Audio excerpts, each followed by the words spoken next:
Isaías capítulo 12. Havia chegado um novo tempo e naquele dia, um profundo reconhecimento brotava do coração do povo. Era como se cada alma dissesse, com os olhos voltados ao céu: Eu te agradeço, ó Senhor eterno. Tu estavas aborrecido, comigo sim. Tua indignação foi evidente. Mas tua raiva não durou para sempre. Como uma tempestade que se dissipa com a manhã, tua ira se afastou, e em seu lugar, teu consolo me alcançou. E ao recordar esse momento, aquele povo percebia: Deus é o meu Salvador. Ele é quem me resgatou do abismo da angústia. Ele é quem me levantou quando eu estava abatido. Por isso eu confio inteiramente nele. Não terei receio. Não me deixarei dominar pelo medo. Pois o Senhor, sim, o Senhor eterno é a minha fortaleza e a melodia que embala minha alma. E o mais maravilhoso de tudo é que Ele é a fonte da minha salvação. Assim, com o coração leve e repleto de júbilo, cada pessoa se aproximava da fonte da salvação. Era como se pudessem beber com alegria da água pura que jorrava desse manancial divino. Não era uma água comum, era vida, esperança, renovo. E enquanto faziam isso, seus lábios se abriam em cânticos e declarações. Eles diziam uns aos outros: Rendam gratidão ao Senhor. Exaltem o nome daquele que reina sobre tudo. Clamem a Ele em oração, sem hesitar. Contem ao mundo o que Ele fez por vocês. Façam com que todas as nações saibam das suas maravilhas. Que sua fama seja conhecida em toda parte. Que a glória do seu nome ultrapasse fronteiras.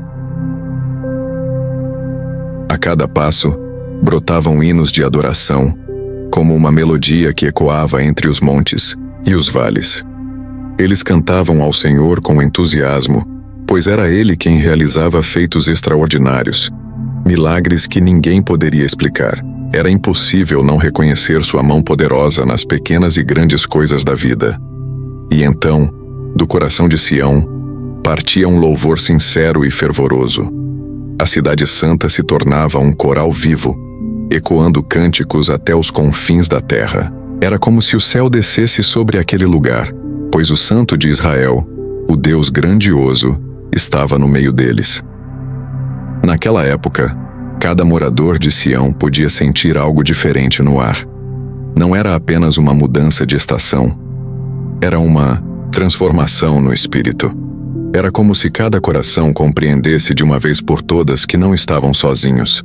O Deus Altíssimo estava ali entre eles, caminhando ao lado do povo, ouvindo cada oração silenciosa, enxugando cada lágrima derramada em segredo. Havia entre eles uma senhora idosa chamada Noemi. Ela se sentava todos os dias à porta de sua casa, com os olhos voltados para o céu. Um dia, quando perguntaram por que sempre olhava para o alto, ela respondeu com um sorriso sereno: Foi lá do alto que veio minha ajuda. Em meus dias de tribulação, Ele não me ignorou. O Senhor me viu. E hoje, cada amanhecer é como um lembrete. Ele permanece fiel. Havia também um jovem chamado Eliá, que havia perdido tudo em uma batalha. Seu coração estava quebrado, sua esperança esgotada. Mas ao ouvir os cânticos de gratidão que ecoavam das ruas de Jerusalém, algo dentro dele começou a ser restaurado. Ele se aproximou da fonte de salvação e com lágrimas nos olhos bebeu daquela água. Ao erguer os olhos, ele sussurrou: Deus é, verdadeiramente, a minha libertação.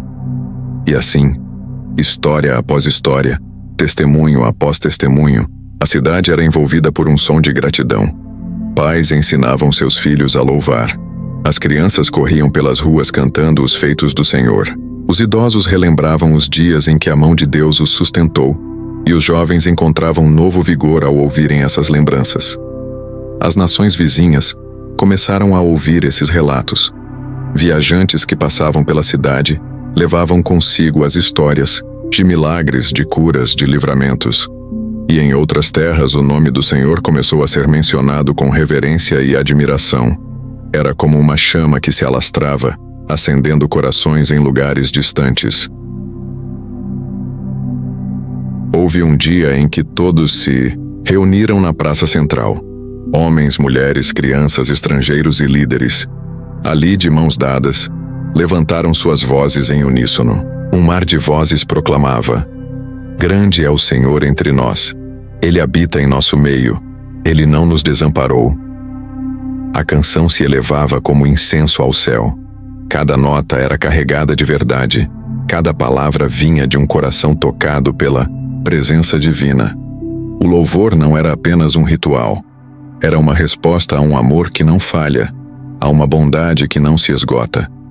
E então, Isaías, o profeta que havia anunciado tais palavras, observava tudo com lágrimas nos olhos. Ele sabia que aquela promessa se cumprira, que a dor havia sido transformada em consolo, que a ira havia dado lugar à misericórdia, e que o povo havia aprendido a beber com alegria da fonte eterna. Ao final daquele dia, o céu parecia mais claro. Uma paz indescritível pairava sobre todos. E mesmo quando o sol se pôs, o louvor não cessou. Pois agora, cada coração havia se tornado um templo vivo, e o Santo de Israel havia feito morada entre eles.